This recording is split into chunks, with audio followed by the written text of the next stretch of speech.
Hello friends, कैसे हैं आप लोग। उम्मीद है आप लोग स्वस्थ होंगे और अपने पढ़ाई को कंटिन्यू कर रहे होंगे। तो फ्रेंड्स, अभी जो हम लोग पढ़ाई कर रहे हैं वो हड़प्पा सभ्यता से संबंधित अभी क्लास हो रही है। इससे पहले फ्रेंड्स मैं 2 वीडियो अपलोड कर दी हूँ, जिसमें फर्स्ट वीडियो में हड़प्पा सभ्यता के जानने के लिए खोज, नामकरण, विस्तार, इसके बारे में मैं उसमें चर्चा की हूँ। दूसरा नंबर जो वीडियो है उसमें आपको मैप के माध्यम से हड़प्पा सभ्यता के प्रमुख स्थल का नाम मैप के माध्यम से मैं वहाँ पे पॉइंट करके आपको बताई हुई। तो फ्रेंड्स, अगर आप वो दोनों वीडियो को नहीं देखे हैं तो उस दोनों वीडियो को भी आप लोग देख लीजिएगा। इससे आपको क्या होगा कि आज मैं जो आपको प्रमुख स्थल, उसके खुदाई और कब हुए थे, इसके बारे में जो बताने जा रही हूँ, जब वो वीडियो आप देखेंगे तो आपको ये पढ़ने में काफ़ी सुविधा होगी। ओके फ्रेंड्स, तो आइए अब हम लोग इस पे चर्चा करते हैं कि आज जो हम लोग पढ़ने वाले हैं, जहाँ से कॉम्पिटिटिव एग्ज़ाम में बहुत सारे क्वेश्चन बनते हैं और इस तरह से यहाँ पे चलिए हम लोग अब चर्चा करते हैं। यहाँ से ऑब्जेक्टिव क्वेश्चन एग्ज़ाम में बहुत देखा गया है, इसलिए ये हमारे लिए काफ़ी महत्वपूर्ण हो जाता है। तो फ्रेंड्स, हम लोग आज देखेंगे हड़प्पा कालीन स्थल। आज डे 3 है।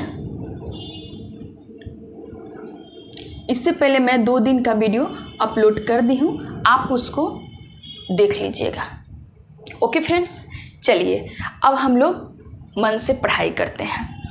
तो पहले हम यहाँ पे देखेंगे हड़प्पा कालीन स्थल के अंतर्गत में कि स्थल, फिर इसके उत्खननकर्ता को देखेंगे, फिर किस वर्ष उत्खनन हुआ था उसको देखेंगे, नदी, किस नदी के तट पे मिला था साक्ष्य, उसको देखेंगे, और वहाँ से जो साक्ष्य प्राप्त हुए उसके बारे में हम लोग जानकारी लेंगे। इससे पहले आप थोड़ा सा इंट्रो मैं आपको दे देती हूँ कि हड़प्पा सभ्यता का जो विस्तार था वो आपको उत्तर में जम्मू कश्मीर मांडा, दक्षिण में महाराष्ट्र दैमाबाद, और आपको पूरब में आलमगीरपुर उत्तर प्रदेश में, और आपको जो पश्चिमी तक जो विस्तार था वो सुतका गेंडोर पाकिस्तान के बलूचिस्तान प्रांत में। तो ये जो क्षेत्र था हम लोग का, ये हड़प्पा सभ्यता से संबंधित क्षेत्र था। इस तरह से अगर देखा जा सकता है कि स्थल बहुत सारे खुदाई में मिले हैं, 1000 से भी ऊपर है, लेकिन उसमें से भी जहाँ से एग्ज़ाम में क्वेश्चन बनते हैं वैसे प्रमुख स्थल को हम लोग पढ़ाई करते हैं। ठीक है, तो उस स्थल के बारे में हम लोग जानकारी लेते हैं। आइए अब जानकारी उसके बारे में लेते हैं कि सबसे पहले हम लोग हड़प्पा को देखेंगे। फ्रेंड्स, हड़प्पा सभ्यता के बारे में ये कहा गया है कि हड़प्पा सभ्यता वर्तमान पाकिस्तान के मांटगुमरी जिला में आपको मिला था। पंजाब प्रांत के मांटगुमरी जिला में हड़प्पा सभ्यता का खोज हुआ था, और इसके जो उत्खनन करता थे वो इसके जो उत्खनन करता थे दयाराम सहनी और माधव स्वरूप वत्स। कहने का ये मतलब हुआ कि दयाराम सहनी के देखरेख में हड़प्पा सभ्यता का उत्खनन हुआ था, और ये जो उत्खनन हुआ था वो 1921 ईस्वी में हुआ था।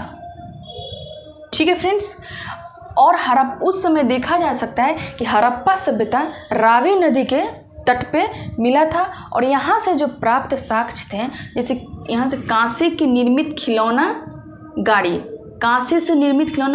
और वस्त्र पहने हुए एक मूर्ति का भी साक्ष्य प्राप्त हुआ है। उस समय जो था ये हड़प्पा सभ्यता को कांस्य युगीन सभ्यता के नाम से भी जाना जाता है, और कांसे से निर्मित जो था उस समय टीन और तांबा को मिलाकर कांसा बनाया गया था। ब्रॉन्ज, जिसको ब्रॉन्ज बोलते हैं, आज मेडल मिलता है ना, तो वही होता है, तो वही कांसा है यहाँ पे। ठीक है। आइए अब दूसरा देखते हैं। दूसरा जो हमारा प्रमुख स्थल है ये भी आपको पाकिस्तान में ही मिला है, ये है मोहनजोदड़ो। ठीक है, मोहनजोदड़ो ये काफ़ी प्रमुख है। ऐसा इतिहासकारों के द्वारा ऐसा कहा गया है कि हड़प्पा और मोहनजोदड़ो जो थी वो सिंधु घाटी सभ्यता की 2 सबसे प्रमुख और महानगर थे, इससे बड़ा कोई नगर नहीं था। तो इस तरह से आइए अब हम इसके बारे में देखते हैं कि मोहनजोदड़ो जो था वो पाकिस्तान के लड़काना ज़िले में था और इसका जो उत्खनन हुआ था 1922 में रखालदास बनर्जी के द्वारा इसका उत्खनन करवाया गया था। ठीक है, और ये जो सभ्यता है मोहनजोदड़ो जो नगर है वो सिंधु नदी के तट पे मिला था, सिंधु नदी के किनारे। और मोहनजोदड़ो जो एक प्रमुख माना जाता है, जहाँ से एग्जाम में भी बहुत क्वेश्चन पूछा जाता है कि यहाँ विशाल स्नानागार कहाँ से मिला है, तो मोहनजोदड़ो से। ठीक है, और पुरोहितों का आवास भी मोहनजोदड़ो से ही मिला है। कांसे की महिला की मूर्ति, एक मूर्ति आप देखे होंगे, अगर हिस्ट्री का बुक आप देखे होंगे तो एक महिला का एक मूर्ति है ऐसे नर्तकी का, ये भी आपको मोहनजोदड़ो से ही मिला है। तो ऐसा क्वेश्चन भी पूछा जाता है कि नर्तकी का, कांसे की नर्तकी का मूर्ति कहाँ से मिला है, तो मोहनजोदड़ो से मिला है। तो आप उसको देखे होंगे। उसके बाद दाढ़ी वाले आदमी, आप अगर बुक देखे होंगे तो उसमें एक आदमी का फोटो बनाया गया जिसका हाथ नहीं है और ऐसे करके है खड़े, और उनके जो दाढ़ी, सिर्फ वहाँ पे दाढ़ी जो अभी के डिज़ाइन वाला जो चला हुआ है वही फ्रेंड्स, जस्ट लाइक मुझे तो वही लगता है कि वही है। ठीक है, वैसे ही दाढ़ी वो लोग रखते थे। ठीक है, आइए अब यहाँ पे देखिए लोथल जो था। अब यहाँ पे आपको लोथल से पहले मैं आपको एक चीज़ बता देती हूँ कि हड़प्पा, मोहनजोदड़ो और एक चान्होदरो, हड़प्पा, मोहनजोदड़ो और चान्होदरो भी जो था वो पाकिस्तान के ही क्षेत्र से मिला है, पाकिस्तान के सिंध प्रांत से। ठीक है फ्रेंड्स, कहने का मतलब हुआ कि हड़प्पा, मोहनजोदड़ो और चान्होदरो तीनों पाकिस्तान से मिला है, पाकिस्तान के सिंध प्रांत से। और इसके जो उत्खनन करता थे वो थे एन.जी. मजूमदार। ठीक है, इसके उत्खनन करा एन.जी. मजूमदार थे और इसका जो उत्खनन हुआ था 1931 ईस्वी में, और सिंधु नदी के किनारे चान्होदरो का उत्खनन हुआ था। यहाँ से जो प्रमुख साक्ष्य हमें मिलता है इसके बारे में देखा गया है कि मनके बनाने का कारखाना, यहाँ से फैक्ट्री मिला है, मनका बनाने का कारखाना, और यहाँ से लिपस्टिक का भी साक्ष्य मिला है और कांस्य की गाड़ी भी मिली है। देख रहे फ्रेंड्स कितना डेवलप सभ्यता था, ये सब चीज़ भी मिली है वहाँ पे। ठीक है फ्रेंड्स, अब आगे देखते हैं कि राखी गढ़ी, इससे पहले हम लोग लोथल देखते हैं। पहले लोथल जो अब हम लोग जो देखते हैं वो भारत में जो मिला है सभ्यता उसके बारे में देखते हैं। हड़प्पा कालीन जो सभ्यता भारत में प्रमुख स्थल जो मिला है उसके बारे में हम लोग देखते हैं। तो लोथल, ऐसा माना जाता है कि भारत में लोथल जो था एक बहुत प्रमुख स्थल था हड़प्पा कालीन, क्योंकि यहाँ से बहुत सारी चीज़ें मिली है। और यहाँ पे गुजरात का जो क्षेत्र है यहाँ कई एक स्थान से बहुत सारी वस्तुएं, बहुत सारी साक्ष्य प्राप्त हुई है। तो सबसे पहले हम लोग इसमें लोथल को चर्चा करेंगे। लोथल जो था वो गुजरात के अहमदाबाद ज़िले में पड़ता है और इसके जो उत्खनन करता है वो रंगनाथ राव, इसके जो उत्खनन करता है वो रंगनाथ राव है। और लोथल का जो उत्खनन हुआ वो 2 बार हुआ है, 1955 और 1962 में 2 बार हुआ है। लोथल जो है आपका वो भोगवा नदी के किनारे है और यहाँ से जो प्रमुख साक्ष्य प्राप्त हुई है इसके गोदीवारा जो होता था, मान लीजिए आपका पोर्ट जो समुद्र किनारे जो पोर्ट होता है जहाँ पे जहाज़ रुकती है, जहाँ पे जहाज़ रुकती है, इससे ये पता चला, इससे ये अंदाज़ा लगाया गया कि यहाँ पे जो पोर्ट हुआ करता था उसके माध्यम से अंतर्राष्ट्रीय व्यापार हुआ करते थे और ज़्यादातर जो अंतर्राष्ट्रीय व्यापार हुआ करती थी वो पानी के माध्यम से ही होते थे। ठीक है फ्रेंड्स, आइए दूसरा जो मिला है एक प्रमुख साक्ष्य अग्नि वेदिका। अग्नि वेदिका मिला है। इससे ये इतिहासकारों ने पता लगाया कि अग्नि वेदिका के वजह से संभावना ये बनता है कि उस समय लोग यज्ञ वगैरह में भी, यज्ञ पूजा पाठ वगैरह भी विश्वास करते थे। ठीक है, और ये अग्नि वेदिका गोल और चौकोर दो किस्म का मिला है, गोल भी मिला है और चौकोर भी मिला है। ठीक है फ्रेंड्स, अब आगे देखते हैं। आगे है एक भारत का प्रमुख स्थल हड़प्पाकालीन कालीबंगा। कालीबंगा काफ़ी चर्चित ये सब जगह है, लोथल, कालीबंगा, राखी गढ़ी, है ना, ये सब चीज़ काफ़ी भारत की मतलब बहुत ज़्यादा चर्चित जगह है, जिससे मतलब ऑब्जेक्टिव क्वेश्चन बनते हैं, जिससे एग्ज़ाम में बहुत सारा क्वेश्चन पूछा जाता है। और वैसे भी क्यों नहीं पूछा जाए जब इतने बड़े सभ्यता जिसके आधार पर अभी भी बहुत कुछ हम लोग जो करते हैं कभी कभी लगता है कि उसी सभ्यता से कनेक्टेड है ना। तो आइए, तो हम लोग यहाँ पे देखते हैं कालीबंगा। कालीबंगा जो था वो राजस्थान के हनुमानगढ़ जिले में पड़ता है। ठीक है, और इसके जो उत्खनन करता थे कालीबंगा के अमलानंद घोष, लाल एवं बीके थापर थे। अमलानंद घोष, लाल और बीके थापर थे। तो इस तरह से यहाँ पे देखा गया कि कालीबंगा का भी खुदाई जो हुआ 1953 और 1960 में 2 बार हुआ है। कालीबंगा जो था वो घग्गर नदी के किनारे था। ठीक है, अब सबसे प्रमुख बात कालीबंगा के उत्खनन से ये साक्ष्य जो मिला है उस पर चर्चा करते हैं, क्योंकि बहुत ही महत्वपूर्ण है। तो कालीबंगा से जो मुझे मिला है हम लोग को वो जूते हुए खेत के साक्ष्य मिले हैं। कालीबंगा से जूता हुआ खेत के साक्ष्य मिला है, यानी कि हल का भी आविष्कार हो चुका था। ऐसा माना जाता है कि हल जो था वो लकड़ी का बनता था। ठीक है, आइए उसके बाद जो मिला है अग्नि हवन कुंड। देखिए यहाँ से भी आपको हवन कुंड मिला है। अलंकृत ईंट मिला है, ईंट जो वो लोग बनाता था, यहाँ से जो अलंकृत ईंट मिला है, ये ईंट पे वो लोग कारीगरी भी करता था, जैसे चित्र बना देता था वो लोग। ठीक है, तो ये साक्ष्य भी आपको कालीबंगा से मिला है। चूड़ी मिला है, चूड़ी का भी साक्ष्य आपको कालीबंगा से मिला है। और यहाँ पे जो नाली मिला है वो लकड़ी का मिला है। ठीक है, कालीबंगा से क्या क्या मिला है? जूता हुआ खेत, अग्नि हवन कुंड, अलंकृत ईंट, चूड़ी और काली लकड़ी के नाली। एकदम आप लोग याद रखेंगे, बिल्कुल नहीं भूलेंगे। ठीक है, आइए अब नेक्स्ट हम लोग जो चर्चा करते हैं भारत के एक और प्रमुख स्थल राखी गढ़ी। देखिए ये राखी गढ़ी कहाँ था? तो राखी गढ़ी जो था वो हरियाणा के हिसार में था। देखिए राखी गढ़ी से आपको एक बात बता दें कि राखी गढ़ी जो थी, देखिए ऐसा माना जाता है कि हड़प्पा कालीन जो सबसे बड़ा नगर था वो मोहनजोदड़ो को माना गया है। ठीक है, लेकिन भारत में जो सबसे बड़ा नगर था वो राखी गढ़ी को माना गया है। इसमें आप लोग कंफ्यूज मत होइएगा। ठीक है, आइए तो इसके जो उत्खनन करता थे ये राखी गढ़ी के इस सूरजभान थे, और इसका जो उत्खनन हुआ था वो 1969 यानी कि 1969 ईस्वी में हुआ था, और ये भी घग्गर नदी के किनारे। और यहाँ से जो प्रमुख साक्ष्य मिला है वो ताम्र उपकरण मिला है, मतलब तांबे का जो वस्तु बनाया जाता था वही ताम्र उपकरण साक्ष्य यहाँ से प्राप्त हुआ है। इसके बाद एक और हम लोग देखते हैं रोपर। देखिए पंजाब में एक रोपर जगह है।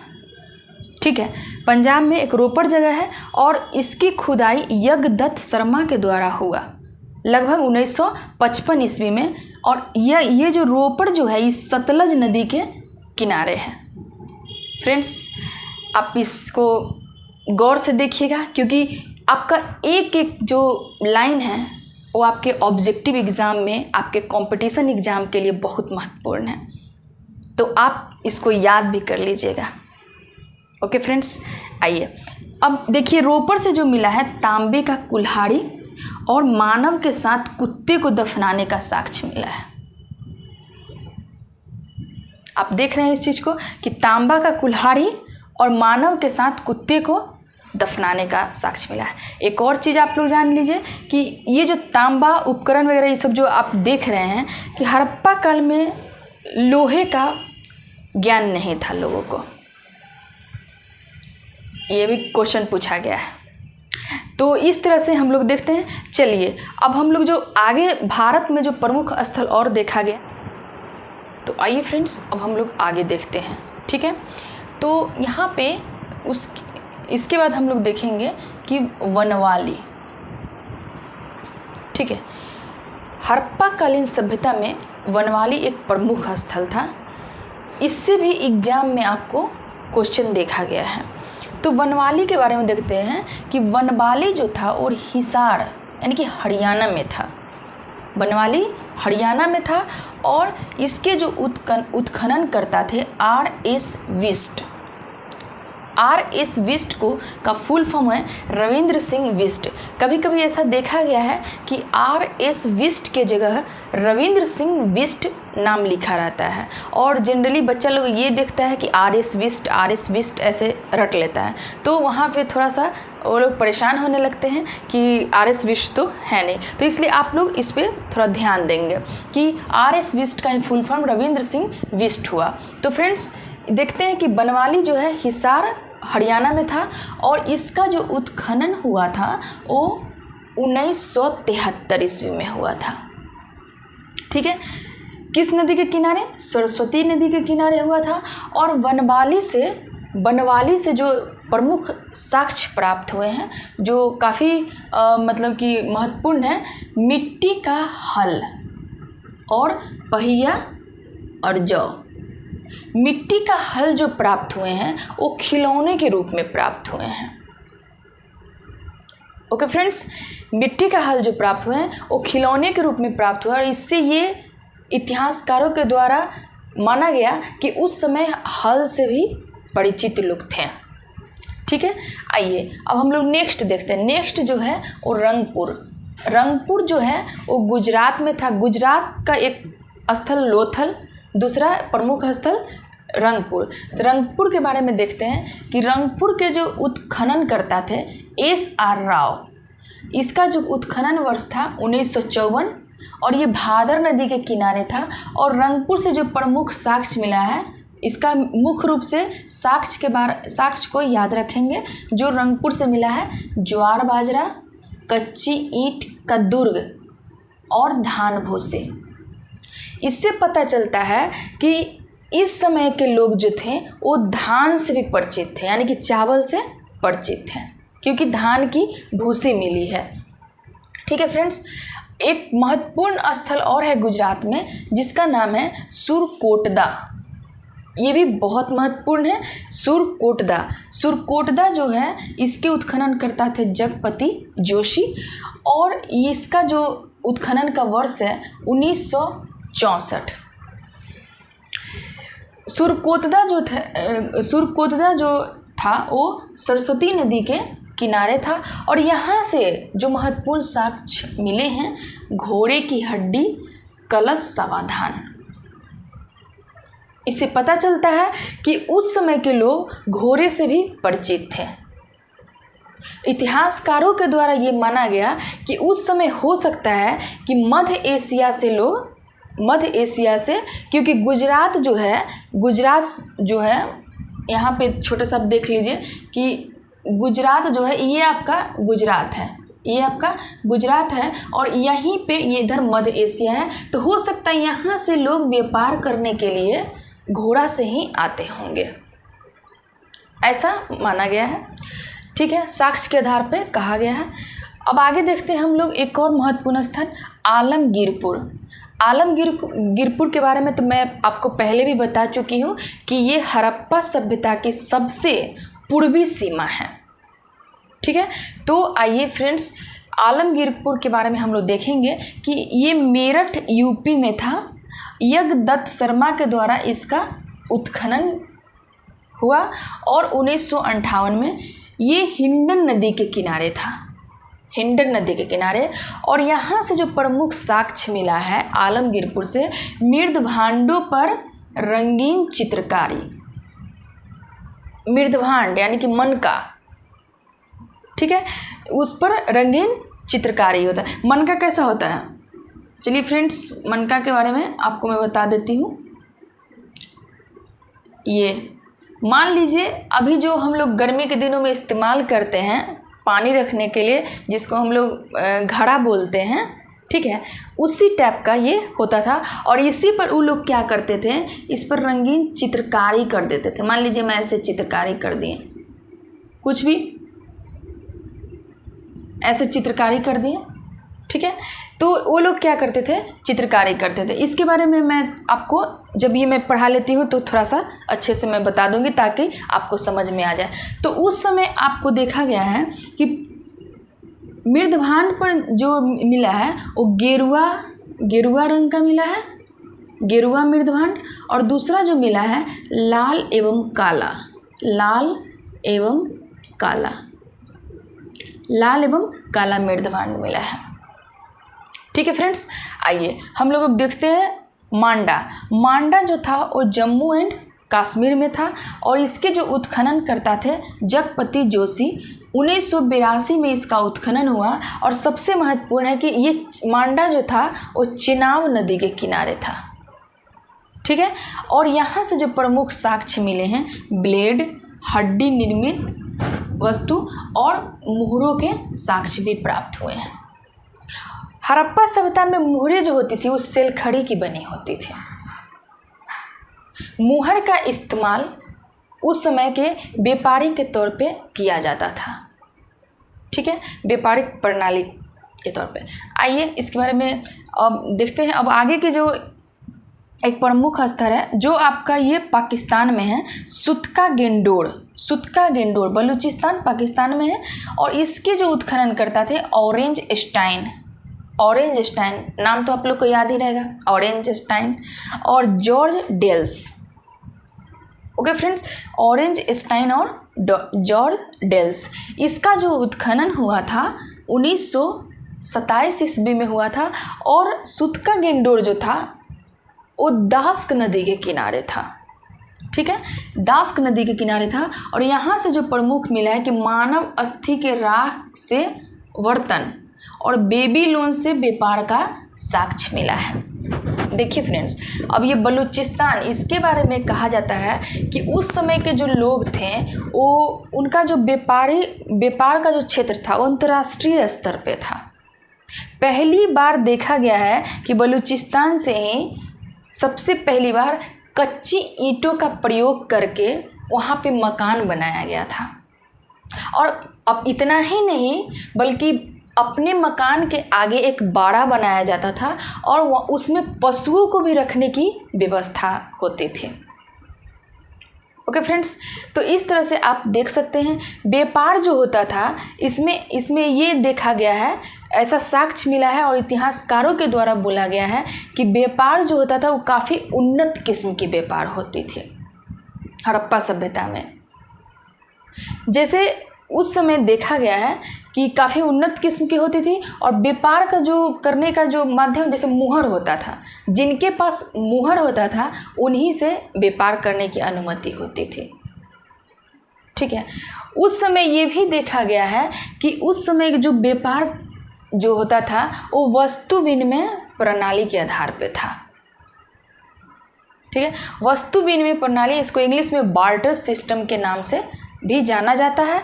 और इस समय देखा गया है कि वस्तु विनिमय प्रणाली कहने का ये मतलब हुआ कि देखिए उस समय हड़प्पा सभ्यता में क्या होता था, अनाज का उत्पादन बहुत अच्छे किस्म की होती थी, ठीक है।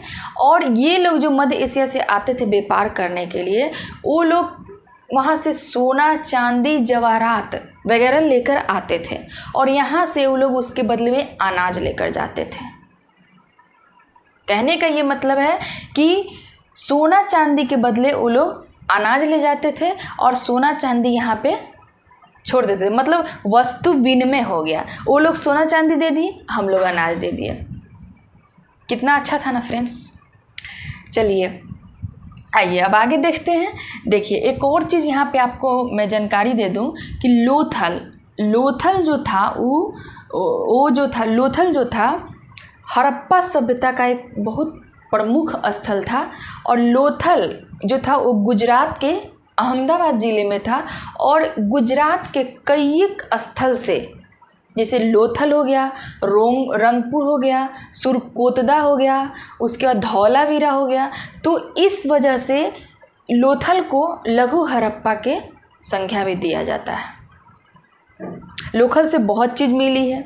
लोथल से आपको गोदीवारा मिला है, पोर्ट जहाँ पे जहाज़ आके रुकती है। इससे ये अंदाज़ा लगाया गया कि उस समय जो अंतर्राष्ट्रीय व्यापार होती थी वो पानी के माध्यम से होती थी, मतलब समुद्री रास्ते से होती थी। ठीक है फ्रेंड्स, अब उस समय लोथल से आपको अग्नि कुंड का भी प्रमाण मिलता है।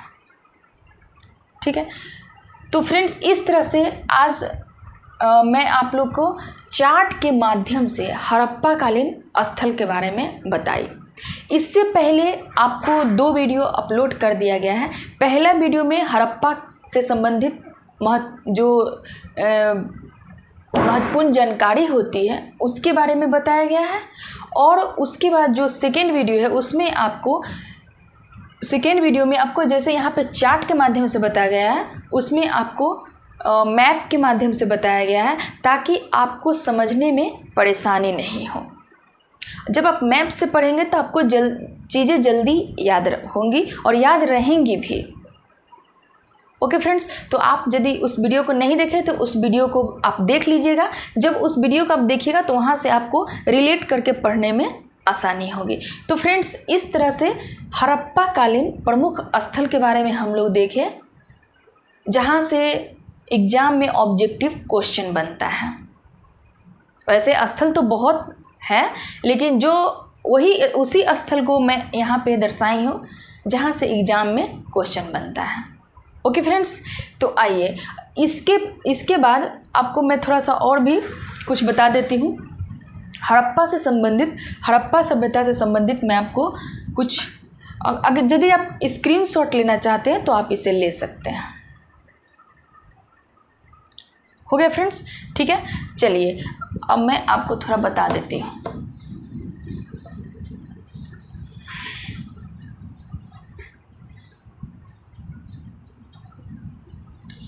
देखिए फ्रेंड्स, उस समय जो हड़प्पा सभ्यता का जो एक सबसे बड़ी जो मुख्य रूप से देखा गया है कि हड़प्पा सभ्यता को नगरीय सभ्यता, ये जो नगरीय सभ्यता थी ये बहुत उन्नत किस्म की थी। नगरीय सभ्यता, हड़प्पा सभ्यता, ठीक है। इसमें देखा गया है कि नगर जो था वो 2 भागों में विभाजित था। देखिए अब यहाँ पे एक क्वेश्चन और है कि हड़प्पा सभ्यता में जितनी भी नगरें मिली है वो सारे 2 भागों में विभाजित है, लेकिन एक धौलावीरा ऐसा जगह है, धौलावीरा ऐसा जगह है जहाँ की नगरें 3 भागों में विभाजित थी। तो ये क्वेश्चन कभी कभी पूछा गया है कि कौन से हड़प्पा कालीन स्थल थी जहाँ की नगरीय व्यवस्था 3 भागों में विभाजित थी। तो धौलावीरा, और धौलावीरा कहाँ पे है? गुजरात में है। ठीक है फ्रेंड्स, तो इस तरह से देखते हैं। देखिए हड़प्पा सभ्यता एक नगरीय सभ्यता है, उसका जो नगरीकरण है वो बहुत बेहतरीन ढंग से था फ्रेंड्स। इसके बारे में मैं आपको पिछले वीडियो में बता दी हूँ, बट आपको मैं यहाँ थोड़ा शॉर्ट में बता देती हूँ कि हड़प्पा सभ्यता था और नगरीय सभ्यता थी। नगर में जो था वो आपको दुर्ग, जैसे पश्चिमी क्षेत्र जो और पूर्वी क्षेत्र होता था। पश्चिमी क्षेत्र में राजा, व्यापारिक वर्ग लोग, ऊंचे लोग रहते थे और पूर्वी क्षेत्र में आम जनता निवास करती थी। उनका जो पश्चिमी क्षेत्र था वो टीला पे था। ठीक है, टीला कहने का मतलब जैसे मिट्टी का टीला, ये हो गया ऊंचाई पे थोड़ा सा, और ये नीचे आम जनता निवास करती थी। ठीक है, उन नगरीकरण में सबसे जो महत्वपूर्ण चीज़ थी वो तकनीकी विधि के माध्यम से, जैसे ग्रिड प्रणाली पे सड़क की व्यवस्था और घर की व्यवस्था की हुई थी। ओके फ्रेंड्स, ठीक है। तो इस तरह से हम लोग हड़प्पा सभ्यता के बारे में पढ़े हैं, और कुछ और मुख्य बात मैं आपको बता देती हूँ जो आपको याद करने में सुविधा हो और आपको याद रहना भी चाहिए, क्योंकि सारे एग्ज़ाम से रिलेटेड है। तो सबसे पहले आप देख लीजिए यहाँ पे एक चीज़ कि हड़प्पा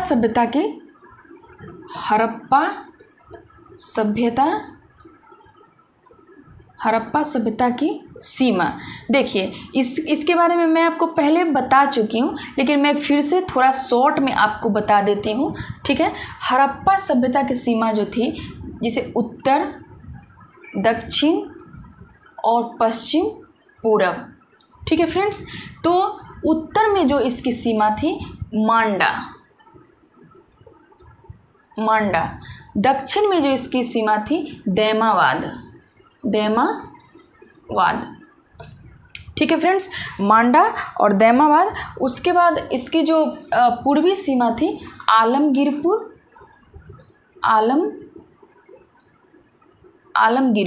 और इसकी जो पश्चिमी सीमा थी वो थी सुतका गेंडोर। इस तरह से देखा गया कि इसकी हड़प्पा सभ्यता की सीमा थी। और एक और फ्रेंड्स, हड़प्पा सभ्यता का आकार कैसा था? त्रिभुजाकार। देखिए एक क्वेश्चन पूछेगा कि पूछा गया भी है कि हड़प्पा सभ्यता का जो आकार वो त्रिभुजाकार था, इससे पहले वाले वीडियो में मैं बहुत अच्छे से समझाई हूँ, आप देखिएगा उस वीडियो को, आपको अच्छे से समझ में आ जाएगा, ठीक है। वैसे मैं यहाँ पे भी आपको बताया, इसके जो आकार था वो त्रिभुजाकार था। अब देखिए मांडा वो जम्मू एंड कश्मीर में था और चेनाब नदी के किनारे था। आलमगीरपुर यूपी में देखा गया और हिंडन नदी के किनारे, ठीक है। दैमावाद महाराष्ट्र में देखा गया है, गोदावरी नदी के किनारे। आप यहाँ एक चीज़ देख रहे हैं कि उस समय की जो सभ्यता थी, उस समय का जो नगर था, वो किसी न किसी नदी के किनारे ही बसा हुआ था। सुतका गेंडोर के बारे में कहा गया कि ये पाकिस्तान में था, और दाश्क नदी के किनारे था, दाश्क नदी, ठीक है फ्रेंड्स। इसके बारे में मैं आपको इसलिए ये चीज़ यहाँ पे बता रही हूँ कि कभी कभी क्वेश्चन आ जाता है एग्जाम में मिलान करने के लिए। मिलान करने में आपको क्या होगा कि यहाँ पे दे देगा आपको सीमा स्थल का नाम, और यहाँ पे बोलेगा कि किस नदी के किनारे है, ठीक है। तो आपको इस तरह से मिलाना पड़ता है वहाँ पे। तो एक क्वेश्चन देखा जाता है कभी कभी, तो आप इसको याद कर लीजिएगा। बहुत सिंपल है याद करने का तरीका, बहुत माने आराम से इसको आप अच्छे से याद कर सकते हैं। तो इस तरह से आपको देखा गया यहाँ पे हड़प्पा सभ्यता त्रिभुजाकार थी। हड़प्पा सभ्यता जो थी वो नगरीय सभ्यता थी। हड़प्पा सभ्यता कैसी सभ्यता थी? नगरीय सभ्यता, मतलब शहरी सभ्यता थी, ग्रामीण नहीं थी। हड़प्पा सभ्यता नगरीय और शहरी सभ्यता थी। इसके बारे में आपको मैं बता दूं कि सबसे बड़ा अन्नागार, मतलब अनाज रखने का, कहाँ से मिला है? तो हड़प्पा सभ्यता से ही मिला है, अन्नागार। देखिए फ्रेंड्स, ये सब बहुत इम्पॉर्टेंट क्वेश्चन है, आप इसे याद रखिएगा। उसके बाद मिला है स्नानागार, ये मोहनजोदड़ो से मिला है, ठीक है। स्नानागार अभी का समझ लीजिए स्विमिंग पूल, यही होगा, ठीक है। उसके बाद आप देख लीजिए कि हड़प्पा सभ्यता जो थी वो आध ऐतिहासिक काल का था। हड़प्पा सभ्यता को आध ऐतिहासिक काल की श्रेणी में रखा जाता है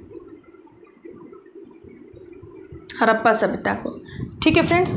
उसके बाद हम देखते हैं कि हड़प्पा सभ्यता में दो भागों में बटा हुआ था, पश्चिमी भाग और पूर्वी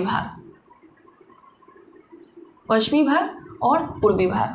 इस तरह से देखा जाता है कि हड़प्पा सभ्यता का जो क्षेत्रफल था, इसके बारे में थोड़ा चर्चा कर लेते हैं कि हड़प्पा सभ्यता का क्षेत्रफल लगभग 13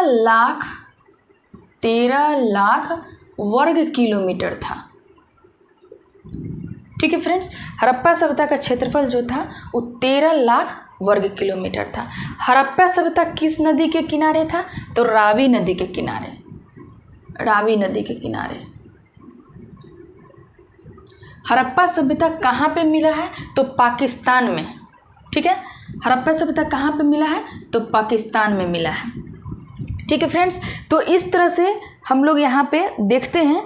तो पाकिस्तान, यहाँ पे एक काम मैं यहाँ पे लिख देती हूँ कि हड़प्पा सभ्यता पाकिस्तान के मांटगुमरी जिला उस समय का है।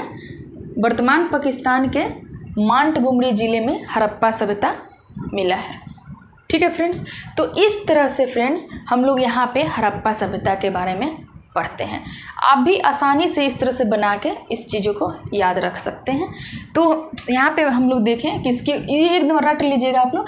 उत्तरी सीमा मांडा, दक्षिणी सीमा दैमाबाद और पश्चिमी सीमा सुतका गेंडोर और पूर्वी सीमा कमेंट करके बताइए आलमगीरपुर। ठीक है, तो ये चीज़ आप बिल्कुल ध्यान रखेंगे। जब ये चीज़ ध्यान रखेंगे तो ये टोटल आप हड़प्पा से संबंधित क्वेश्चन आराम से आप सॉल्व कर सकते हैं। ओके, इस तरह से देखा गया। अब आगे मैं आप लोग को थोड़ा सा बताऊंगी। अगले वीडियो में मैं आपको इसके धार्मिक व्यवस्था, राजनीतिक व्यवस्था, आर्थिक व्यवस्था, सामाजिक व्यवस्था के बारे में थोड़ा थोड़ा उस पर मैं चर्चा करूंगी और उसके पतन के बारे में भी आपको बताऊंगी। देखिए, पतन के बारे में ऐसा कहा गया है। इससे पहले मैं आपको एक चीज़ बता देती हूँ पहले कि हड़प्पा सभ्यता से संबंधित साक्ष्य बिहार में भी देखने को मिला है फ्रेंड्स, हड़प्पा सभ्यता। लेकिन ऐसा मान्य नहीं है, फिर भी मैं यहाँ पे लिखती हूँ, आप देख लीजिए। बिहार में भी मिला है। बिहार के चिरांद सारण डिस्ट्रिक्ट से हड़प्पाकालीन साक्ष्य प्राप्त हुआ, चिरान और चेचर से। परंतु इतिहासकारों के द्वारा इसे हड़प्पा सभ्यता न मानकर इसे नवपाषाण की श्रेणी में रखा गया है। नवपाषाण की श्रेणी में रखा गया है। परंतु उस समय जो ये चिरांद जो था वो काफ़ी विकसित अवस्था में था। ठीक है फ्रेंड्स, तो इस तरह से हम लोग हड़प्पाकालीन स्थल और हड़प्पा के सभ्यता के बारे में हम लोग जाने। आपको मैं बता भी दी थी कि हड़प्पा सभ्यता को सिंधु घाटी सभ्यता क्यों कहा गया है, क्योंकि हड़प्पा सभ्यता जो थी, हड़प्पा सभ्यता का जो अधिकतर देखने को मिला है सिंधु नदी के किनारे और सिंधु की कुछ सहायक नदियों के किनारे भी इसका स्थल मिला है। लेकिन जॉन मार्शल जो थे उस समय के प्रमुख विद्वान थे और पुरातत्व सर्वेक्षण के जॉन मार्शल इनके द्वारा सिंधु घाटी सभ्यता को सबसे उपयुक्त नाम हड़प्पा सभ्यता ही माना गया है। इनके द्वारा हड़प्पा सभ्यता ही उपयुक्त नाम माना गया है। उपयुक्त, ओके फ्रेंड्स, हड़प्पा सभ्यता ही उपयुक्त नाम माना गया है। इस तरह से आगे जो हम लोग पढ़ेंगे इसके पतन के बारे में देखेंगे। मैं इसको यहाँ पे रिमूव कर रही हूँ, आप लोग को स्क्रीनशॉट लेना है तो ले सकते हैं। चलिए अब इसके देखते हैं कि इसके पतन के बारे में थोड़ा सा कि आखिर इतनी विकसित सभ्यता थी, हड़प्पा सभ्यता इतनी विकसित सभ्यता थी तो इसका पतन कैसे हो गया, इसके बारे में बहुत विवाद है। पतन के बारे में अलग अलग विद्वानों का, अलग अलग इतिहासकारों का अपना अपना मत है। कुछ इतिहासकारों का ये कहना है कि हड़प्पा सभ्यता से संबंधित जो भी स्थल है वो किसी न किसी नदी के किनारे ही हैं। तो हो सकता है कि बाढ़ वगैरह आने से, क्योंकि प्राकृतिक आपदा कब आई ये कोई नहीं जानता है, तो प्राकृतिक आपदा की वजह से हड़प्पा सभ्यता का पतन हुआ होगा, प्राकृतिक आपदा की वजह से। ठीक है, पर विभिन्न विद्वानों का अपना अपना मत है। लेकिन ऐसा मतलब एक मुख्य कारण माना गया है कि हड़प्पा सभ्यता जो था, इसके पतन का जो मुख्य कारण था वो बाढ़ था। नदी में बाढ़ आ जाने की वजह से हड़प्पा सभ्यता उसमें डूब गया। सोचिए फ्रेंड्स कि इतनी विकसित सभ्यता, इतना उस समय के लोग कितना, मतलब अभी का जो भी चीज़ हम लोग देखते हैं कहीं ना कहीं उससे रिलेट होता है। इतनी तकनीकी बेस पे आधारित उस इतनी विकसित सभ्यता का कैसे पल भर में पतन हो गया। तो इसलिए न कहा जाता है फ्रेंड्स कि प्राकृतिक आपदा से कोई नहीं बच सकता है। प्राकृतिक अपना जगह बना लेती है, अगर उसको तकलीफ़ होती है तो अपना जगह वो ज़रूर बना लेती है। ठीक है, तो इस प्रकार हम लोग देखें कि इसके पतन का मुख्य कारण बाढ़ को माना गया है। ठीक है फ्रेंड्स, तो आइए हो गया यहाँ पे। इस प्रकार हम लोग हड़प्पा सभ्यता के बारे में पढ़ें। उम्मीद है कि आपको ये समझ में आ गया होगा, और इससे पहले जो 2 वीडियो है हड़प्पा सभ्यता पर, आप उसको भी देख लीजिए ताकि आपको और अच्छे से हड़प्पा सभ्यता के बारे में जानकारी मिल जाए। ओके फ्रेंड्स, ठीक है, अब आप लोग इसको रिवीजन कीजिएगा, नोट्स बनाइएगा और खुद से मैप पे प्रैक्टिस कीजिएगा। आपको हड़प्पा सभ्यता से कोई क्वेश्चन नहीं छूटने वाला है, आप इसको जान लीजिए। ठीक है, ऑब्जेक्टिव सारे क्वेश्चन आपके सॉल्व होंगे, तो और अच्छे ढंग से पढ़िएगा, सब क्वेश्चन आपका ऑब्जेक्टिव बनेगा, प्रीवियस ईयर बनाइएगा। ठीक है फ्रेंड्स, ठीक है, तब तक के लिए चलिए मन लगा के पढ़ाई कीजिए आप लोग और खुश रहिए। ओके, जय हिंद।